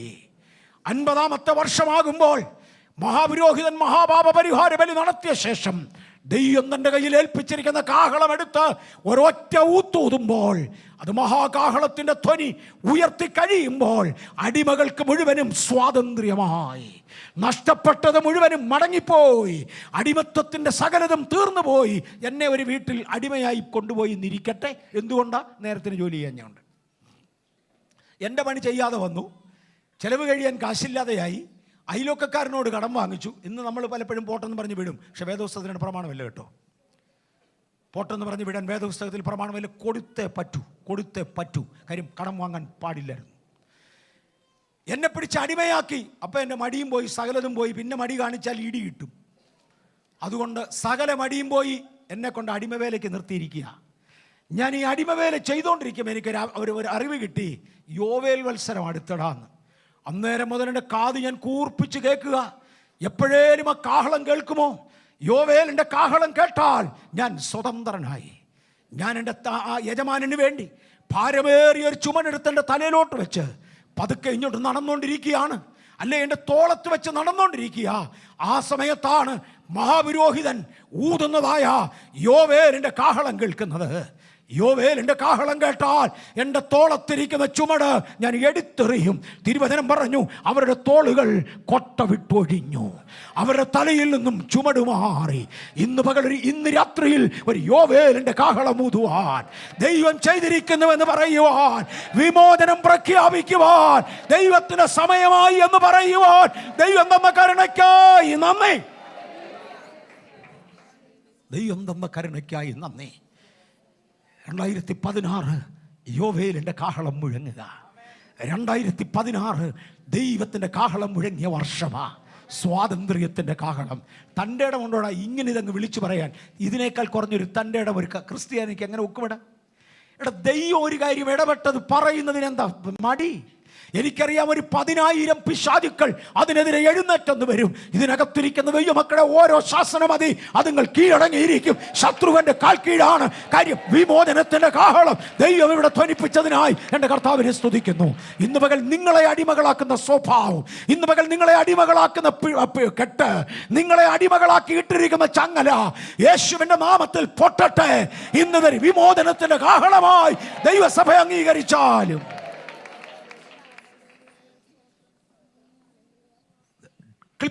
സമയം, നിശ്ചിത സമയം, പ്രഖ്യാപിച്ച സമയം 2016 ദൈവം പ്രഖ്യാപിച്ച സമയമാണ്. ഇതിനകത്തൊരു വിടുതൽ ഉണ്ടാകണം. ഞാൻ അടുത്ത ഒരു ഭാഗത്തോട്ട് കയറാൻ പോവാ. ഈ വർഷം ഇയർ ഓഫ് ഹാർവെസ്റ്റ്. ഈ വർഷത്തിന് എന്തുമായിരിക്കും? 2016 എന്ത് പേരിടണമെന്ന് ദൈവസ്ഥലത്തിൽ ഒരുപാട് പ്രാർത്ഥിക്കുകയും അനേക ദൈവദാസന്മാരുമായി ഇത് ഷെയർ ചെയ്യുകയും പല പ്രവാചകന്മാരുമായി ഇത് പറയുകയും അതിലൊക്കെ ഉപരി ദൈവവുമായിട്ട് ഇത് പങ്കുവെക്കുകയും ഒക്കെ ചെയ്തതാണ്. അതുകൊണ്ടായിരുന്നു കഴിഞ്ഞ നവംബറിലെ ഉപവാസത്തിന് വളരെ സ്പെഷ്യാലിറ്റി ഉണ്ടായിരിക്കും എന്ന് നേരത്തെ തന്നെ നമ്മളിവിടെ പറഞ്ഞത്. അത് കൃപയാൽ അതുപോലെ നടന്നു. രണ്ടാമതായി ദൈവം പറഞ്ഞത്, it's not only a Joseph season, it's a harvest season. കൊയ്ത്തിൻ്റെ വർഷമാണ്. കൊയ്ത്തിൻ്റെ വർഷം. ഞാൻ കൊയ്ത്തിൻ്റെ വർഷത്തെക്കുറിച്ച് ഇന്നിങ്ങനെ ഓർത്ത് കേട്ടോ. കർണാടകത്തിൽ വിതയും കൊയ്ത്തും ധാരാളമാണ്. കർണാടകം കൃഷി ചെയ്യുന്ന സ്ഥലങ്ങളാണ്. ഇവിടെ എല്ലാ വർഷവും 1, 2, 3 കൊയ്ത്ത് നടക്കും. പക്ഷെ ഇന്ന് വരെ ഞാനെങ്ങും കൊയ്തിട്ടില്ല. കൊയ്ത്ത് നടക്കാഞ്ഞിട്ടല്ല, ഞാൻ കൊയ്തിട്ടില്ലെന്ന്. കാരണം അറിയാമോ? ഒരു വയലിൻ്റെ ഉടമസ്ഥൻ കൊയ്യാൻ എന്നോട് ആവശ്യപ്പെട്ടില്ല. ഒരു വയലിൻ്റെ ഉടമസ്ഥൻ എന്നെ വിളിച്ച് കൊയ്യാൻ ആവശ്യപ്പെടാതെ ഞാൻ എങ്ങനെ കൊയ്യും? നമുക്കൊന്ന് പ്രാർത്ഥിക്കാം. കർത്താവേ, ഇത് കൊയ്ത്തിൻ്റെ വർഷമായതുകൊണ്ട് എൻ്റെ കയ്യിൽ കിട്ടണമെങ്കിൽ വയലുടമസ്ഥൻ എന്നെ ഏൽപ്പിച്ചേ പറ്റൂ. വയൽ അങ്ങയുടേതാ.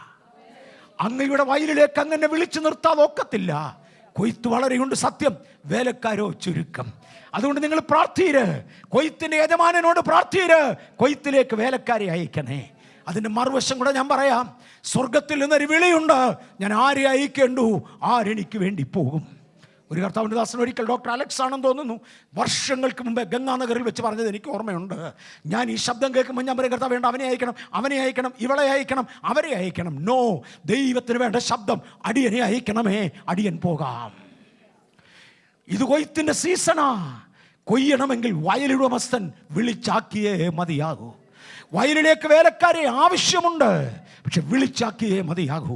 ആരെ വിളിച്ചാക്കും? അനേകർ പറയും അവനെ അയക്കണേ, ഞങ്ങളുടെ പാസ്റ്ററെ അയക്കണേ, ഞങ്ങളുടെ ഏരിയ ലീഡറെ അയക്കണേ, ഞങ്ങളുടെ ഇന്നാരെ അയക്കണേ. നോ, ഇന്ന് പകൽ ചിലർ പറയുമോ അടിയനെ അയക്കണമേ, അടിയൻ പോകാം.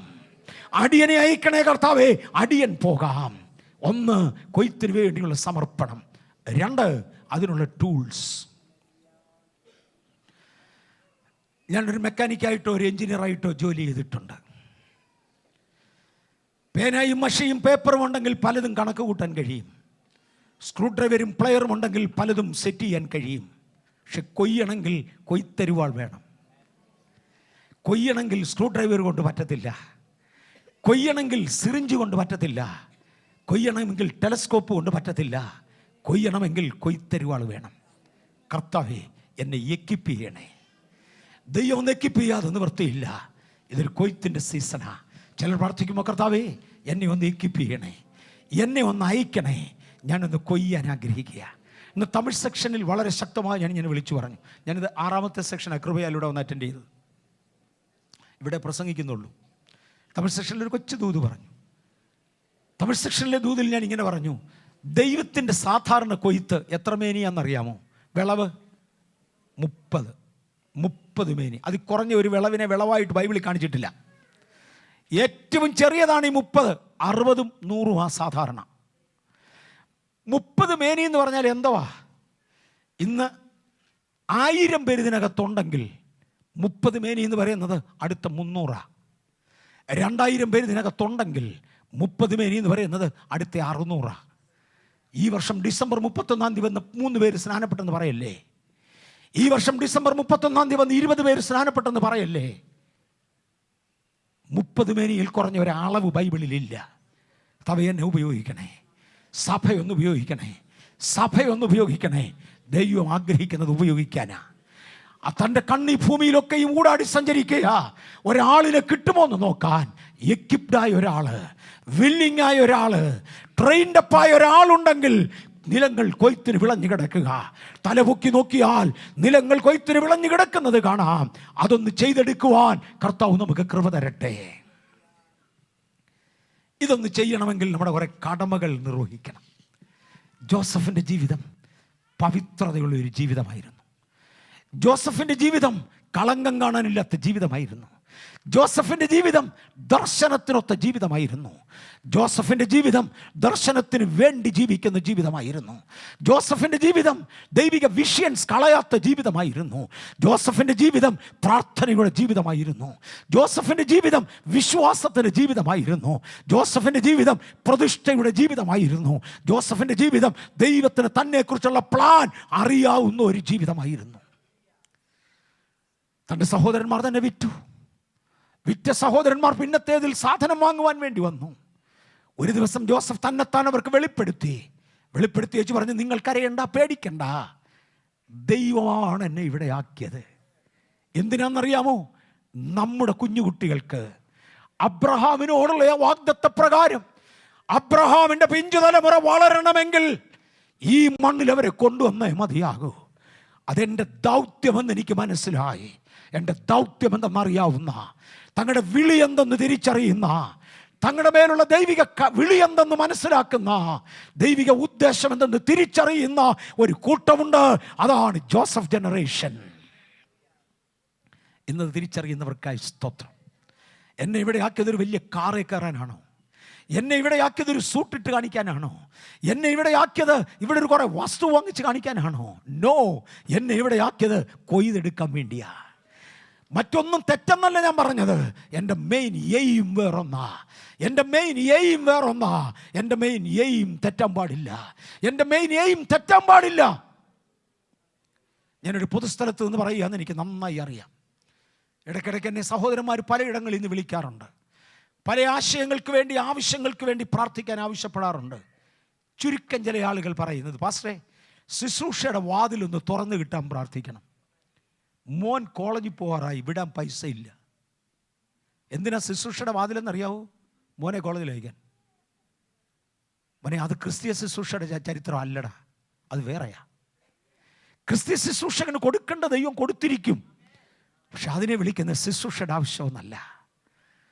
മോടെ കല്യാണം അടുത്ത് വരുന്നു, നല്ല 2 വാതിൽ എവിടെയെങ്കിലും തുറന്നു കിട്ടണം. ശുശ്രൂഷയുടെയോ? ഞാൻ 1-2 പേരോട് നിർഭാഗ്യവശാൽ പറഞ്ഞിട്ടുണ്ട്, ദയവായിട്ട് ഇങ്ങനെയുള്ള ആവശ്യങ്ങൾക്ക് പ്രാർത്ഥിക്കാൻ. വേറെ ആരെങ്കിലും വിളിച്ച ഉപകാരമായി. എൻ്റെ വിളി എന്ത്? കാരാഗ്രഹത്തിൽ കിടന്നത് വിളിയുടെ ഭാഗമാ. നമ്മുടെ കുടുംബത്തിൻ്റെ സംരക്ഷണത്തിന് വേണ്ടി ഇന്ന് തൻ്റെ കുടുംബത്തിന് വേണ്ടി കരുതുന്നവർക്കായി സ്തോത്രം. ബഥേലിന് വേണ്ടി കരുതുന്നവർക്കായി സ്തോത്രം. ജോസഫേ, ദൈവം അങ്ങയാക്കിയ മിസ്രയീമിന് വേണ്ടിയല്ലേ? അതെ, മിസ്രയീം നിൻ്റെ നാടാ, മിസ്രയീം നിൻ്റെ വീടാ. പക്ഷെ അതിലുപരി ദൈവം വാഗ്ദത്തം ചെയ്തൊരു കുടുംബമുണ്ട്. അവർ മിസ്രയീമരല്ല, അവരെ മിസ്രയീമിൽ കൊണ്ടപ്പാർപ്പിച്ച് നമ്മുടെ കുഞ്ഞുകുട്ടികൾക്ക് ആഹാരം കൊടുക്കുവാൻ ദൈവം എന്നെ മുന്നമേ ഇവിടെ അയച്ചതാ. ദൈവം അയച്ചത് എന്തിനെന്ന് ഉറപ്പുള്ളവർക്കായി സ്തോത്രം. ഇന്ന് പകൽ ദൈവം എന്തിനാണ് ബാംഗ്ലൂരിൽ അയച്ചതെന്ന്, ഈ രാത്രിയിൽ എന്തിനാണ് ദൈവം എന്നെ ഈ രാജ്യത്താക്കിയതെന്ന്, ഇന്ന് രാത്രിയിൽ എന്തിനാണ് ദൈവം എന്നെ ഈ ഭൂഖണ്ഡത്തിലാക്കിയതെന്ന് അറിയാവുന്നവരെ, ജോസഫ് സീസറിന് വേണ്ടി നിങ്ങളെയാണ് ദൈവത്തിന് ആവശ്യം. എൻ്റെ മേലുള്ള വിളി എന്ത് എന്ന് അദ്ദേഹം തിരിച്ചറിഞ്ഞു. ഒരാത്മയുദ്ധത്തിന് വേണ്ടി നാം തയ്യാറാകേണ്ടത് നമ്മുടെ കടമയാണ്. എഫെസ്യ ലേഖനം 6:13 ദയവായി ഒന്ന് വായിക്കാം. എഫെസ്യ ലേഖനം 6:13. അതുകൊണ്ട് നിങ്ങൾ ദുർദിവസത്തിൽ എതിർപ്പാനും സകലവും സമാപിച്ചിട്ട് ഉറച്ചു നിൽപ്പാനും കഴിയേണ്ടതിന് ദൈവത്തിന്റെ സർവായുധവർഗം എടുത്തുകൊള്ളുവേ. കുഞ്ഞാ നിൽക്കട്ടെ. അതുകൊണ്ട് നിങ്ങൾ ദുർദിവസത്തിൽ എതിർത്ത് നിൽപ്പാൻ കഴിയേണ്ടതിന്. എല്ലാം നന്നായിരിക്കുന്ന സമയം നന്നായിരിക്കാനല്ല, സകലതും എതിർത്ത് വരുമ്പോൾ ദുർദിവസങ്ങളിൽ എതിർത്ത് നിൽക്കുവാൻ. ദുർദിവസങ്ങളുണ്ടോ? ഉണ്ട്. ഇത് ഇരുളിൻ്റെ ദിവസവും നിങ്ങളുടെ സമയവും എന്നൊരിക്കൽ കർത്താവ് പറഞ്ഞു. യേശുവിൻ്റെ ക്രൂശീകരണത്തോടടുത്ത സമയം തന്നെ യഹൂദ പടയാളികൾ പിടിച്ചു നിർത്തുമ്പോൾ യേശു പറഞ്ഞൊരു പദമാണ്, ഞാൻ ദിവസേന ദേവാലയത്തിൽ പ്രസംഗിച്ചു, ആരും വിരലനക്കിയിട്ടില്ല. എന്നാൽ ഇപ്പം നിങ്ങൾക്കാകാം, കാരണം ഇത് ഇരുളിൻ്റെ സമയവും നിങ്ങളുടെ ദിവസവുമാ. ദുർദിവസങ്ങൾ വരും. എല്ലാവരുടെ ജീവിതത്തിലും ദുർദിവസങ്ങൾ വരും. നാം അന്യോന്യം താങ്ങുന്നവരാണ്, ദുർദിവസങ്ങളിൽ പ്രാർത്ഥിച്ച് സഹായിക്കുന്നവരാണ്. പക്ഷെ ദുർദിവസങ്ങളിൽ എതിർത്ത് നിൽക്കാൻ കഴിയേണ്ടതിന്, ദുർദിവസങ്ങളിൽ തലചായ്ച്ചു കൊടുക്കാനല്ല, സാഹചര്യത്തിൻ്റെ മുമ്പിൽ തലചായ്ക്കുന്നെന്ന് പറയാനല്ല, സാഹചര്യത്തിൻ്റെ മുമ്പിൽ വീണ് കിടക്കുന്നെന്ന് പറയാനല്ല, ദുർദിവസങ്ങളിൽ എതിർത്ത് നിൽപ്പാൻ കഴിയേണ്ടതിന്, സകലതും സമാപിച്ചിട്ട് ഉറച്ചു നിൽക്കാൻ കഴിയേണ്ടതിന് ദൈവത്തിൻ്റെ സർവായുധവർഗം ധരിക്കുക. സ്ട്രോങ് ഹോൾസിനെ വെല്ലുവിളിച്ച ശേഷം ഒരിക്കലും വിശ്രമിക്കാനൊക്കത്തില്ല. We need to be armed properly. മലയാളത്തിലൊരു പഴഞ്ചൊല്ലുണ്ട്, ആനയ്ക്ക് കല്ലെറിഞ്ഞ ശേഷം ചേനയ്ക്ക് മറഞ്ഞാൽ ശരിയാകില്ലെന്ന്. ചേനയുടെ തണ്ടും ചേനയും നാട്ടിൽ നിന്ന് വന്നവരൊക്കെ കണ്ടിട്ടുണ്ട്. ഇവിടുത്തെ പിള്ളേർ കണ്ടു കാണാൻ വഴിയുമില്ല. എൻ്റെ കൈയുടെ വണ്ണം പോലും ഇല്ലാത്ത ഒരു കൊച്ചു ചെടിത്തണ്ടാണ് ചേനയുടെ തണ്ട്. ഞാനൊരു ആനയ്ക്കിട്ട് കല്ലെറിഞ്ഞേച്ച് ആന എന്നെ ഉപദ്രവിക്കാൻ വരുമ്പോൾ ചേനയുടെ ഇപ്പുറത്തോട്ട് മാറിയിരുന്നാൽ ആന കൊണ്ടുപോകും. എൻ്റെ കൈ കൊണ്ടൊന്ന് തട്ടിയാൽ ചേനയുടെ തണ്ട് അടന്നു പോവും. ആനയുടെ കൈയൊന്നും ആട്ടാനുള്ളതില്ല ചേനത്തണ്ട്. ആനയ്ക്ക് കല്ലെറിഞ്ഞ് വെച്ച് ചേനയ്ക്ക് മറയാനൊക്കത്തില്ല. നാം കല്ലെറിയുന്നത് സ്ട്രോങ് ഹോൾസിന് നേരെയാ. അത്ര വേണോടോ എന്ന് ചോദിക്കുന്നവർ കാണും. ഇതിൽ കുറഞ്ഞൊന്നിൽ ദൈവസഭ തൃപ്തമല്ല, ഇതിൽ കുറഞ്ഞ ഒന്നിൽ ദൈവശബ്ദ തൃപ്തമല്ല. സകലതും സമാപിച്ചിട്ട് ഉറച്ചു നിൽക്കാൻ കഴിയേണ്ടതിന് നാം സമാപിക്കും. നാം സമാപിക്കും. യുദ്ധത്തിൽ നാം ജയിക്കും. ഇത് ജോസഫ് സീസണാ, ഇത് ഹാർവസ്റ്റ് സീസണാ. യുദ്ധത്തിൽ നാം ജയിക്കും. യുദ്ധത്തിൽ നാം ജയിക്കും. നമ്മുടെ കടമകൾ ചെയ്യുവാൻ ഏൽപ്പിക്കപ്പെടാം. എന്താ ജയിക്കാൻ കാര്യമെന്നറിയാമോ? ആദൃശ്യമായൊരു ദൂതസംഘം എൻ്റെ ചുറ്റുമുണ്ട്.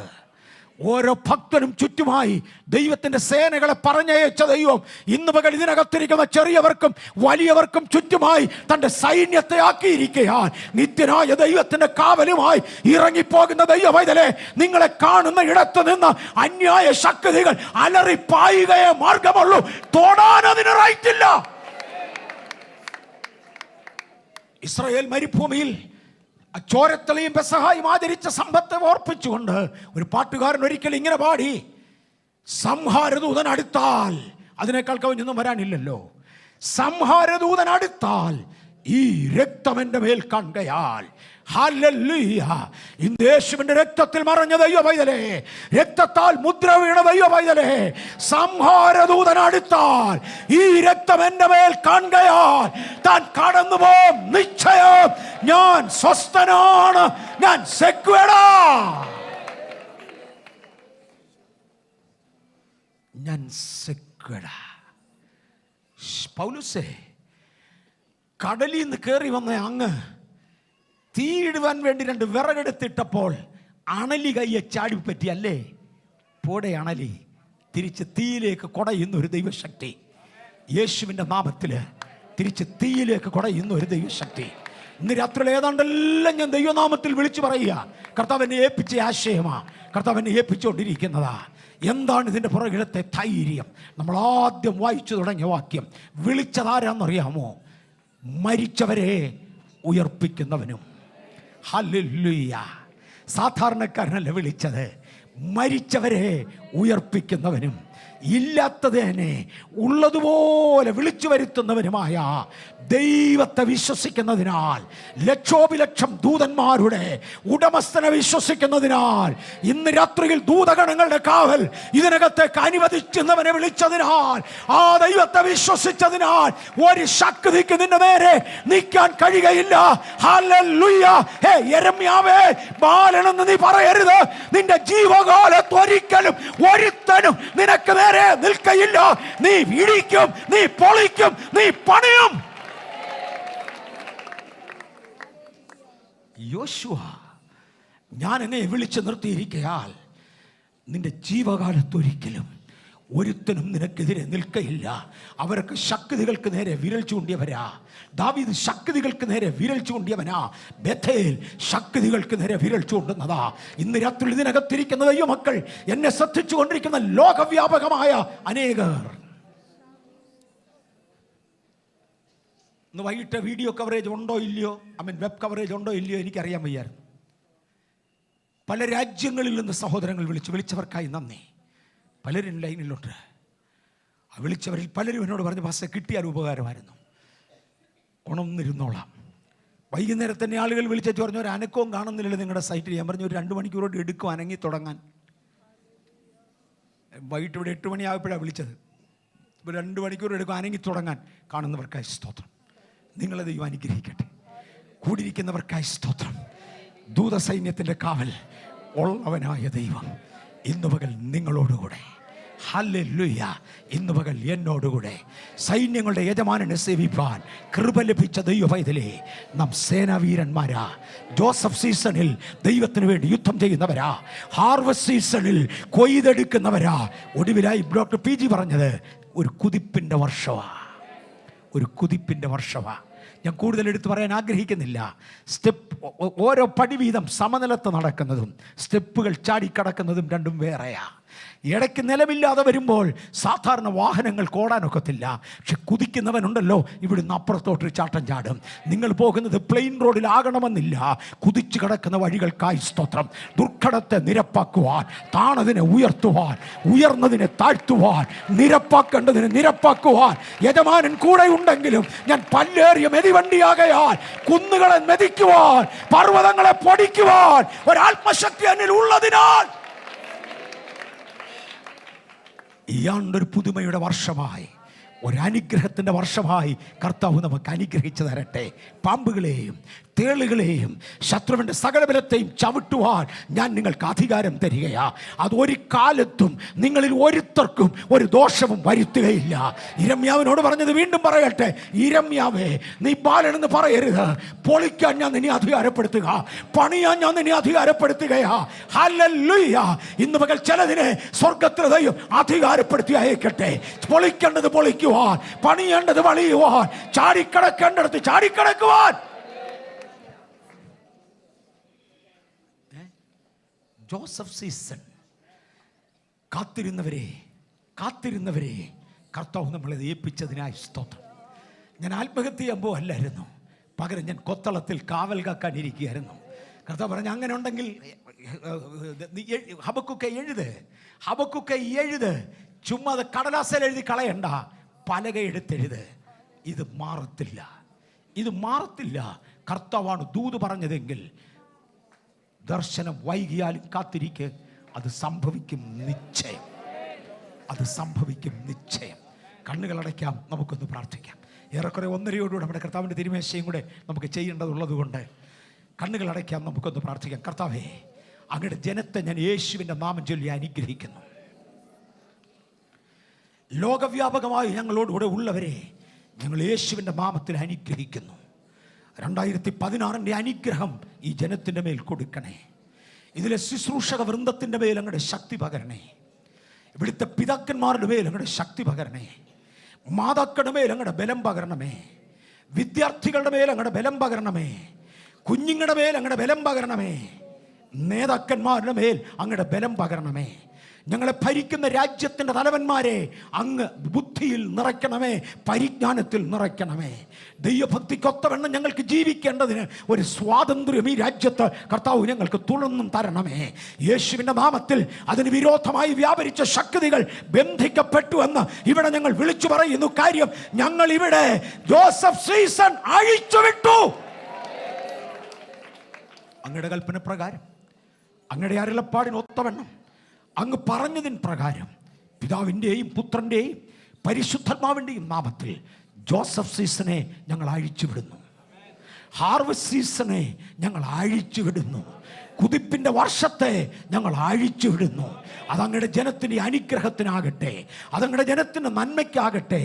എന്നെ അനുഗ്രഹിക്കുന്നവരെ അനുഗ്രഹിച്ച ദൈവമേ, എന്നെ ഒരു അനുഗ്രഹമാക്കി മാറ്റിയ ദൈവമേ, ഇതിനകത്തെ ദൈവജനത്തെ ഞാൻ അനുഗ്രഹിക്കുന്നു. ഞങ്ങൾ അന്യോന്യം അനുഗ്രഹിക്കുവാൻ അങ്ങ് തന്ന അധികാരത്തിനായി സ്തോത്രം. പുതിയ വർഷം ആരംഭം സെക്കൻഡ് മുതൽ ഇതുവരെ ഞങ്ങളുടെ കൂടെ ഇരുന്നു. വർഷത്തിൻ്റെ അവസാനം വരെ തിരിഹിതമെങ്കിൽ, അങ്ങയുടെ വരവ് താമസിക്കുന്നെങ്കിൽ അടുത്ത വർഷത്തേക്ക് ഞങ്ങൾ കാലെടുത്ത് വയ്ക്കുന്നത് വരെ ഈ അത്യുന്നതൻ്റെ കൃപ ആണ്ടിൻ്റെ ആരംഭം മുതൽ അവസാനം വരെ അങ്ങയുടെ ജനത്തിൻ്റെ മേലിരിക്കട്ടെ. സംവത്സരത്തെ നന്മ കൊണ്ട് നിറയ്ക്കുന്ന ദൈവമേ, സ്വർഗീയ മഞ്ഞുകൊണ്ട് നിറച്ച ദൈവമേ, നനച്ച ദൈവമേ, ഫലം കായ്ക്കുമാറാക്കുന്ന ദൈവമേ, ദൈവത്തിന് വേണ്ടി പ്രയോജനപ്പെടുവാൻ അടിയങ്ങളെ ഏൽപ്പിക്കുന്നു. അങ്ങയുടെ ജനത്തെ ഞാൻ അനുഗ്രഹിക്കുന്നു. അത് യേശുവിൻ്റെ നാമത്തിൽ തന്നെ. ആമേൻ.